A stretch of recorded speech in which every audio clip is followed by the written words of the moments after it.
Chapter 21. We visit Kashmir. You are strong enough now to travel. I will accompany you to Kashmir, Sri Yukteswar informed me 2 days after my miraculous recovery from Asiatic cholera. That evening our party of 6 entrained for the north. Our first leisurely stop was at Smilla, a queenly city resting on the throne of the Himalayan hills. We strolled over the steep streets, admiring the magnificent views. English strawberries for sale, growled an old woman, squatting in a picturesque open marketplace. Master was curious about the strange little red fruits. He bought a basketful and offered it to Connie and myself, who were nearby. I tasted one berry, but spat it hastily on the ground. Sir, what a sour fruit! I could never like strawberries. My guru laughed. Oh, you will like them in America. At a dinner there, your hostess will serve them with sugar and cream. After she has mashed the berries with a fork, you will taste them and say, "What delicious strawberries!" Then you will remember this day in Simla. Sri Yukteswar's forecast vanished from my mind, but reappeared there many years later. Shortly after my arrival in America, I was a dinner guest at the home of Mrs. Alice T. Hassey, Sister Yogmata, in the West Somerville, Massachusetts. When a dessert of strawberries was put on a table, my hostess picked up her fork and mashed my berries, adding cream and sugar. "The fruit is rather tart. I think you will like it fixed this way," she remarked. I took a mouthful. "What delicious strawberries!" I exclaimed. At once my guru's prediction and Simla emerged from the fathomless cave of memory.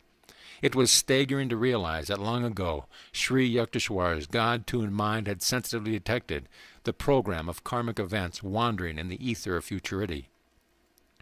Our party soon left Simla and trained for Walapindi. There we hired a large landau, drawn by 2 horses, in which we started a 7-day trip to Srinagar, capital city of Kashmir. The second day of our northbound journey brought into view the true Himalayan vastness. As the iron wheels of our carriage creaked along the hot, stony roads, we were enraptured with changing vistas of mountainous grandeur. "Sir," Adi said to the master, "I am greatly enjoying these glorious scenes in your holy company." I felt a throb of pleasure at Adi's appreciation, for I was acting as host on this trip. Sri Yukteswar caught my thought. He turned to me and whispered, "Don't flatter yourself. Adi is not nearly as entranced with the scenery as he is with the prospect of leading us long enough to have a cigarette." I was shocked. "Sir," I said in an undertone, "please do not break our harmony by these unpleasant words. I can hardly believe that Adi is hankering for a smoke," looking apprehensively at my usually irrepressible guru. "Very well, I won't say anything to Adi," Master chuckled. "But you will soon see. When the landau halts, that Adi is quick to seize this opportunity." The carriage arrived at a small caravanserai. As our horses were led to be watered, Adi inquired, "Sir, do you mind if I ride a while with the driver? I would like to get a little outside air." Sri Yukteswar gave permission, but remarked to me, "He wants fresh smoke and not fresh air." The landau resumed its noisy progress over the dusty road. Master's eyes were twinkling. He instructed me, "Crane up your neck through the carriage door and see what Adi is doing with the air."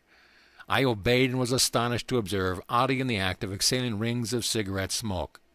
My glance toward Sri Yukteswar was apologetic.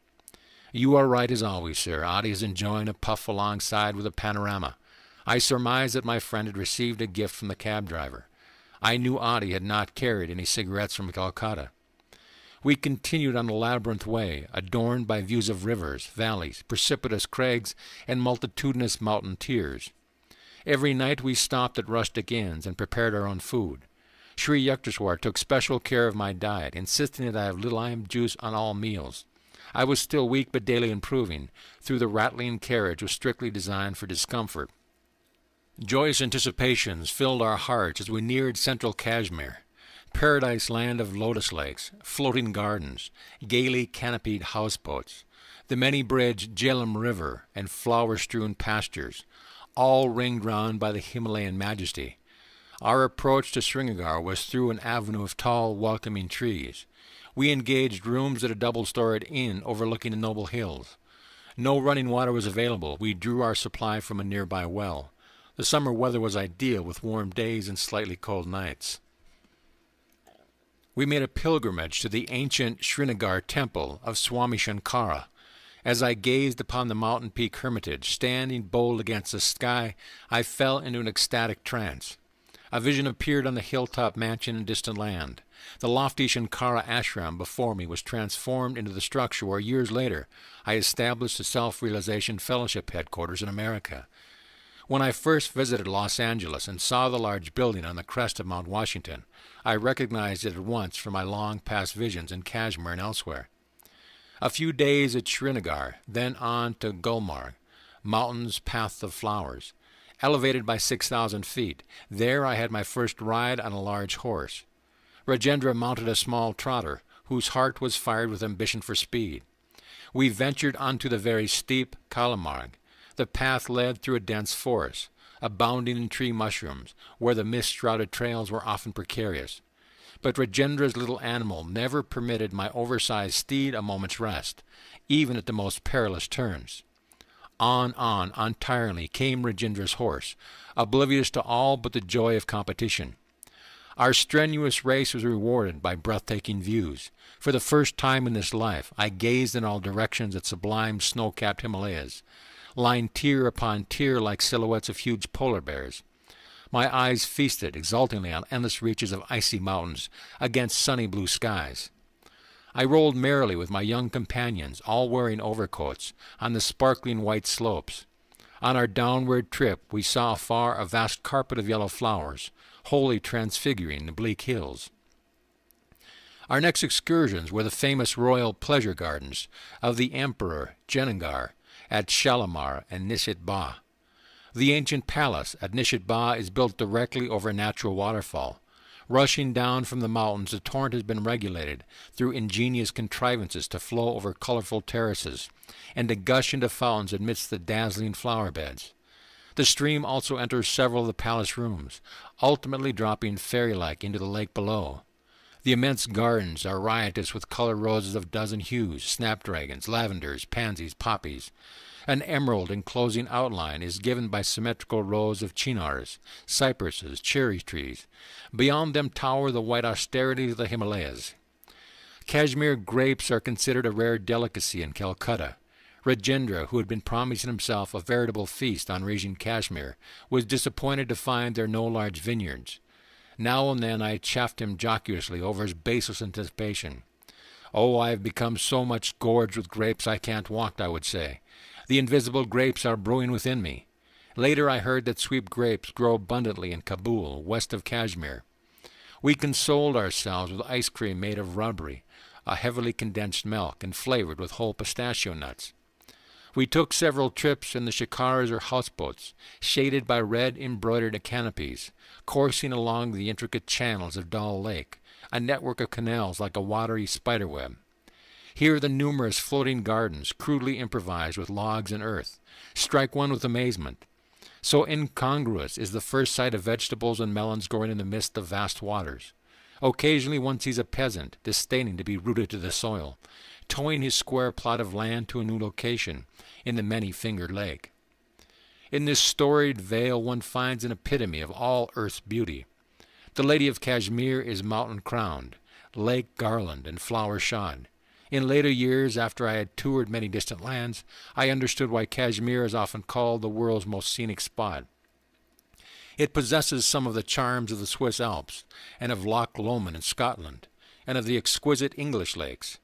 An American traveler in Kashmir finds much to remind him of the rugged grandeur of Alaska and Pike Peaks near Denver. As entries in Scenic Beauty Contest, I offer for first prize either the gorgeous views of Zaxamo in Mexico, where mountains, skies, and poplars reflect themselves in a myriad lanes of water amidst the playful fish, or the jewel-like lakes of Kashmir, guarded like beautiful maidens by the stern surveillance of the Himalayas. These two places stand out in my memory as the loveliest spots on earth. Yet I was awed also when I first beheld the wonders of Yellowstone National Park, and of the Grand Canyon of the Colorado and of Alaska. Yellowstone Park is perhaps the only region where one can see innumerable geysers shooting high into the air, performing a year after year with clockwork regularity. Its opal and sapphire pools and hot sulphurous springs, its bears and wild creatures remind me that here nature left a specimen of her earliest creation. Motoring along the roads of Wyoming to the Devil's Paint Pot of hot bubbling mud, with gurgling springs, vaporous fountains, and spouting geysers in all directions, I was disposed to say that Yellowstone deserves a special prize for uniqueness. The ancient majestic redwoods of Yosemite, stretching their huge column far into the unfathomable sky, are green natural cathedrals designed with skill divine. Though there are wonderful falls in the Orient, none match the torrential beauty of Niagara near the Canadian border. The mammoth caves of Kentucky and the Carlsbad Cavern in New York, Mexico, with colorful ice-like formations, are stunning fairylands. Their long needles of stalactite spires hanging from cave ceilings and mirrored in underground waters present a glimpse of other worlds as fancied by men. Most of the Hindus of Kashmir, world famed for their beauty, are as white as Europeans and have similar features and bone structure. Many have blue eyes and blonde hair. Dressed in Western clothes, they look like Americans. The cold Himalayas protect the Kashmirs from the sultry sun and preserve their light complexion. As one travels to the southern and tropical latitudes of India, he finds progressively that the people become darker and darker. After spending happy weeks in Kashmir, I was forced to return to Bengal for the fall term of Serampore College. Sri Yukteswar remained in Srinagar with Kani and Adi. Before I departed, Master hinted that his body would be subject to suffering in Kashmir. "Sir, you look a picture of health," I protested. "There is a chance that I may even leave this earth." "Guruji," I felt at his feet with an imploring gesture, "please promise me that you won't leave your body now. I am utterly unprepared to carry on without you." Sri Yukteswar was silent, but smiled at me so compassionately that I felt reassured. Reluctantly, I left him. "Master dangerously ill. This telegram from Adi reached me shortly after my return to Serampore. Sir," I wired my guru fanatically, "I ask for your promise not to leave me. Please keep your body, otherwise I shall also die." "Be it as you wish." This was Sri Yukteswar's reply from Kashmir. A letter from Adi arrived in a few days informing me that Master had recovered. On his return to Serampore during the next fortnight, I was grieved to find my guru's body reduced to half its usual weight. Fortunately for his disciples, Sri Yukteswar burned many of their sins in the fire of his severe fever in Kashmir. The metaphysical method of physical transfer of disease is known to highly advanced yogis.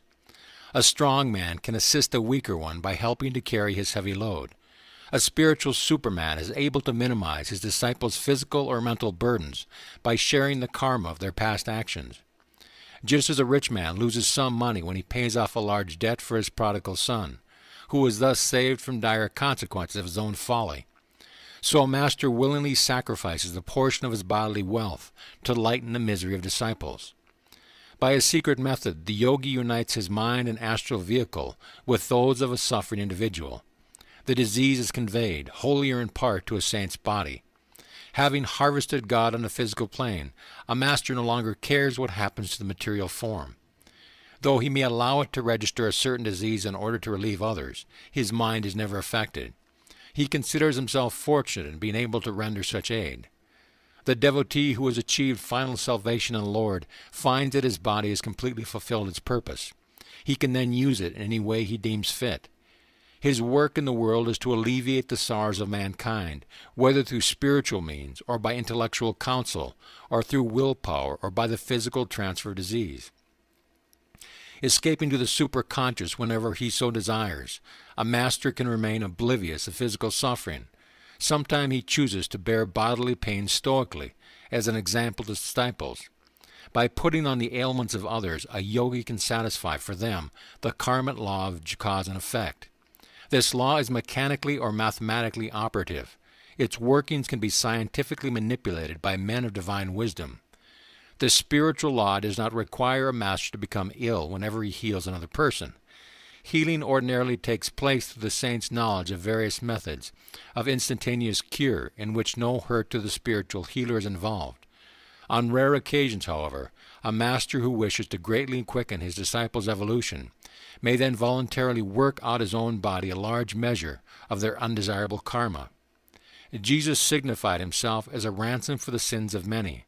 With his divine powers, his body could never have been subjected to death by crucifixion if he had not willingly cooperated with the subtle cosmic laws of cause and effect. He thus took on himself the consequence of others' karma, especially that of his disciples. In this manner they were highly purified and made fit to receive the omnipresent consciousness which later descended on them. Only a self-realized master can transfer his life force or convey into his own body the disease of others. An ordinary man cannot employ this yogic method of cure, nor is it desirable that he should do so, for an unsound physical instrument is a hindrance to God meditation. The Hindu scriptures teach that the first duty of man is to keep his body in good condition. Otherwise his mind is unable to remain fixed in devotional concentration. A very strong mind, however, can transcend all physical difficulties and attain to God realization. Many saints have ignored illness and succeeded in their divine quest. St. Francis of Assisi, severely afflicted with ailments, healed others and even raised the dead. I knew an Indian saint, half of whose body was once festering with sores. His diabetic condition was so acute that under ordinary conditions he could not sit still at one time for more than 15 minutes. But his spiritual aspiration was undeterrable. Lord, he prayed, wilt thou come into my broken temple? With ceaseless command of will, the saint gradually became able to sit daily in lotus posture for 18 continuous hours, engrossed in the ecstatic trance. And he told me, at the end of 3 years I found the infinite light blazing within my shattered form. Rejoiceful in the joyful splendor, I forgot the body. Later I saw that it had become whole through the divine mercy. A historical healing incident concerns King Babur, founder of the Mughal Empire in India. His son, Prince Humayun, was mortally ill. The father prayed with anguished determination that he receive the sickness and that his son be spared. After all physicians had given hope, Humayun recovered. Babur immediately fell sick and died of the same disease which had stricken his son. Humayun succeeded Babur as emperor of the Hindustan. Many people imagine that every spiritual master has or should have the health and strength of a sandal. The assumption is unfounded. A sickly body does not indicate that a guru is not in touch with divine powers, any more than lifelong health necessarily indicates an inner illumination. The condition of the physical body, in other words, cannot rightfully be made a test of a master. His distinguishing qualifications must be sought in his own domain, the spiritual. Numerous bewildered seekers in the West erroneously think that an eloquent speaker or writer on metaphysics must be a master. The rishis, however, have pointed out that the acid test of a master is a man's ability to enter at will the breathless state, and to maintain the unbroken samadhi of nirvikalpa. Only by these achievements can a human being prove that he has mastered Maya, or the dualistic cosmic delusion. He alone can say from the depth of realization, Ekam Sat, only one exists. The Vedas declare that the ignorant man who rests content with making the slightest distinction between the individual soul and the Supreme Self is exposed to danger. Shankara, the great monist, has written, where there is duality by virtue of ignorance, one sees all things as distinct from the self. When everything is seen as the self, then there is not even an atom other than the self. As soon as the knowledge of the reality has sprung up, there can be no fruits of past actions to be experienced, owing to the unreality of the body, in the same way as there can be no dream after waking. Only great gurus are able to assume the karma of disciples. Sri Yukteswar would not have suffered in Kashmir unless he had received permission from the Spirit within him to help his disciples in that strange way. Few saints were ever more sensitively equipped with wisdom to carry out divine commands than my God-tuned master. When I ventured a few words of sympathy over his emaciated figure, my guru said gaily, "It has its good points. I am now able to get into small ganges that I haven't worn in years." Listening to the master's jovial laugh, I remembered the words of St. Francis de Sales, "A saint that is sad is a sad saint." End of chapter.